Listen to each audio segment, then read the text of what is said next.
एक सरदार जी थे, मुंह ढाके नहीं थे मगर 10 साल बोले नहीं।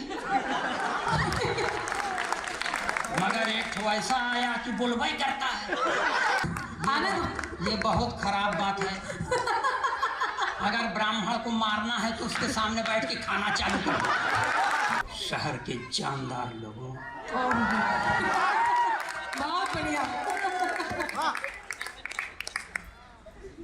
यस जी होम्स और डिजिटल खिड़की का यह संयुक्त प्रयास। मैं डिजिटल खिड़की के बारे में सिर्फ इतना जानता हूँ कि बढ़िया घटिया गए गुजरे तमाम कवियों को इन्होंने ये अच्छा इस लायक बना दिया कि उनके काम के बाद भी कुछ पैसे उनके घर पहुँचते रहते हैं। नहीं वाह, बहुत तो आप बधाई के पात्र हैं और मेरे घर भी पहुंचता है, इसलिए मैं महापात्र। मन लगाइएगा। अभी एक तो बच्चा पढ़ रहा था, कह रहा था इस उम्र में भी आप प्यार पर दाद देते हैं। बेटा, दाद इसी उम्र में दिया जाता है,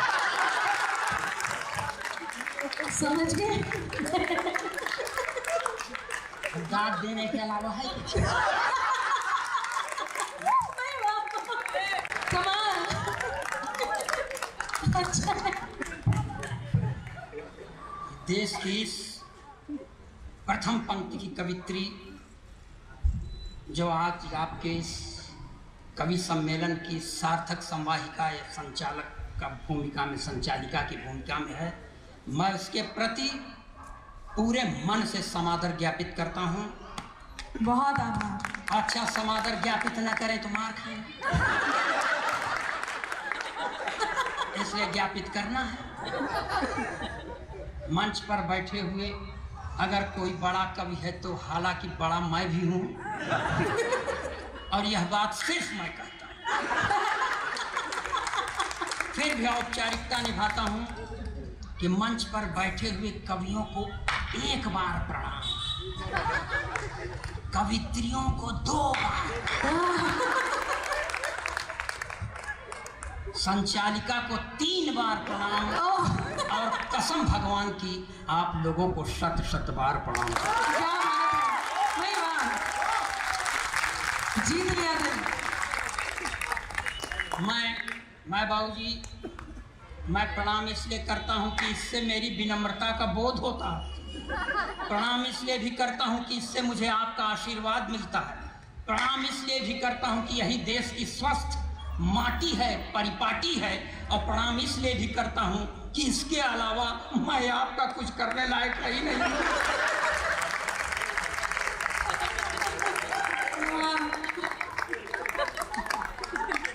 सीधे घर जाओ।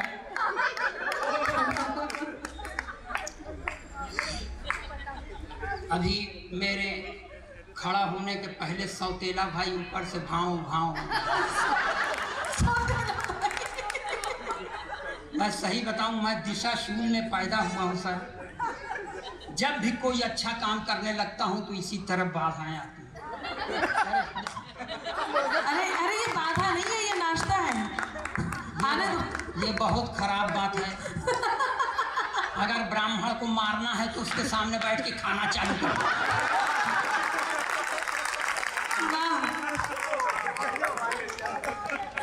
कोई तीर कट्टा चलाने की जरूरत नहीं, बस खाना। अब अगर भूखा हो तो जल्दी मर जाओ। जल्दी से रख के जाओ यार, जल्दी से रख के जाओ। भाई वाह, अखिलेश जी कमाल कर रहे हैं, बहुत बढ़िया।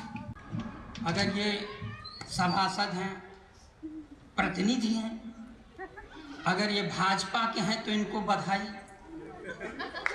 अगर सपा के हों तो ढेर सारी बधाई,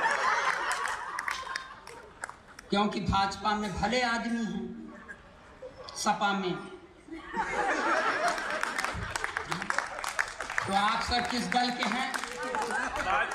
हाँ, मगर मैं दलों के दलदल से एकदम दूर हूँ।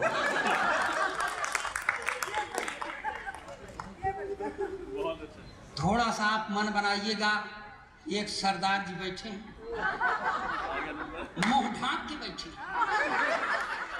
एक सरदार जी थे, मुंह ढांके नहीं थे, मगर 10 साल बोले नहीं। मगर एक तो ऐसा आया कि बुलवाई करता है।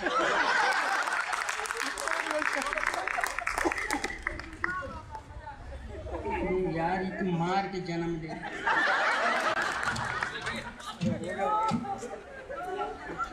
जाके बेटा एक तो पॉलीथीन में हमारा हिस्सा पैक कर दे।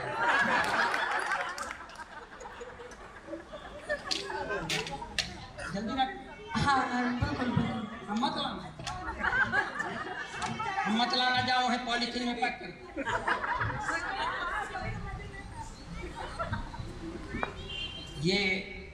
ये प्रथम पुष्प है अगर काव्य कलश का, तो इसके श्री गणेश करने वालों के प्रति मैं हार्दिक बहुत पूरी तन्मयता के साथ प्रणाम करता हूँ।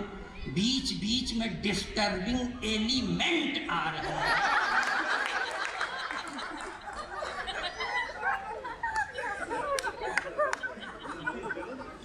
मन लगाइएगा। देखिए मैं अभी कह दिया इस उम्र में, मतलब हम काहे उम्र हम कह दे भैया, अगर मैं अपनी उम्र पर ध्यान दूं तो अब तक 3-4 बार मर गया होता सर।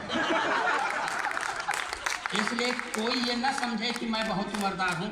हालांकि मैं आधार कार्ड के अनुसार वरिष्ठ नागरिक हूँ, लेकिन मैं अपने को मानता नहीं।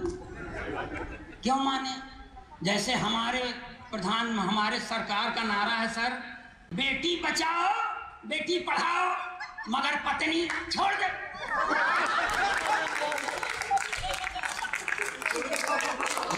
मैं पूरी तरह प्रधानमंत्री से प्रभावित हूँ, मजाक नहीं है।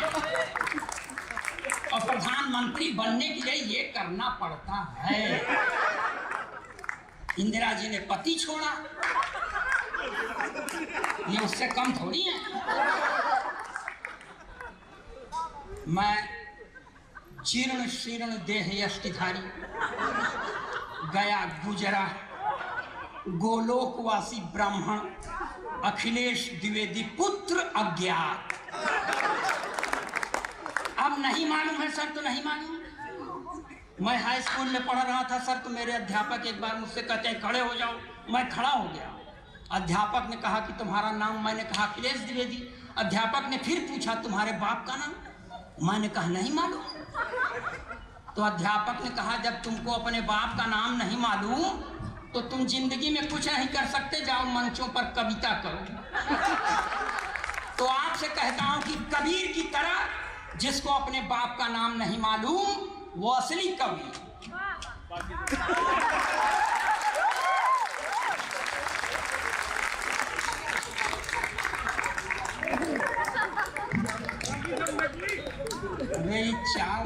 चाय वालों को कुछ नहीं कर सकते। कहीं थोड़ी दूर पर ही है दिल्ली। अब ना आना नहीं सा शराब दूंगा।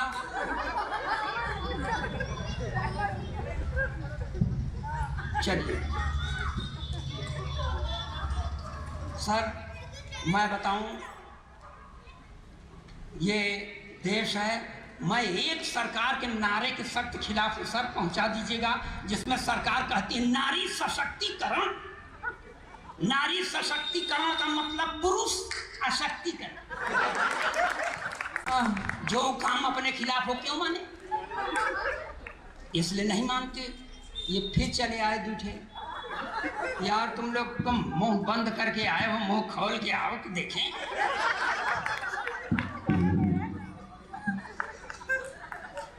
यहां से थोड़ा सा आप मन लगाइए। अखिलेश द्विवेदी चालू होते हैं। मैं इतना क्यों सूख गया हूं सर? मैं नारी सशक्तिकरण के सख्त खिलाफ हूं, क्योंकि जिस नारी के द्वारा 32 साल से प्रताड़ित हूं उसके सशक्तिकरण की बात गले के नीचे नहीं जाती। अब फंस पड़ने पर कह दें, मजबूरन कह दें, मगर दूर से मैं इनका सम्मान करता हूं। बहुत श्रद्धा नहीं रखता क्योंकि मेरी पत्नी है सर, मांग में सिंदूर नहीं लगाती। मैंने कहा देख भाग्यवान, ब्राह्मण के घर की बहू है, लगाया कर। बोलती है नहीं लगाती। मैंने पूछा क्यों? तो मुझको ही समझाती है कि देखो ये सिंदूर वो चीज है जिस पर औरतें गर्व करती हैं। मैं किस पर गर्व करूं?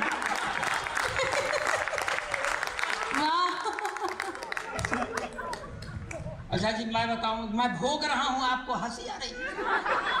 यही है, कोई बेचारा तकलीफ में हो तो हंसो। मैं बता रहा हूं सच, हाजिर नाजिर मानकर आपको, मनीष गर्ग जी, जब मेरी औरत पूर्व दिशा की ओर चलती है तो उत्तर दिशा की ओर खड़ा हुआ व्यक्ति समझता है कि मुझको देख रही है। मैंने उससे कहा, देख भाग्यवान, जब मैंने तुझे पहली बार देखा तो नगर पालिका के एक हेडलाइट की तरह तेरी ट्यूबलाइट काम नहीं कर रही थी। मैंने फिर भी तुझसे शादी कर लिया, इसलिए मुझ पर नाज कर। तो उसने कहा, इस हुनर में तुम औरतों से बहुत पीछे हो। अध्यात्म गवाह है भारत का कि एक जन्मांध पति का साथ देने के लिए एक सुनैना सुंदर युवती ने अपनी दोनों आंखों पर पट्टी बांध दी। तो मेरा साथ देना चाहता है तो अपनी एक आंख फोड़ ले। मैंने कहा, एक आंख नहीं फोड़ूंगा, चाहे जो कुछ हो जाए। तो उसने भी कह दिया, मैं भी मांग में सिंदूर नहीं लगाऊंगी, चाहे जो कुछ हो।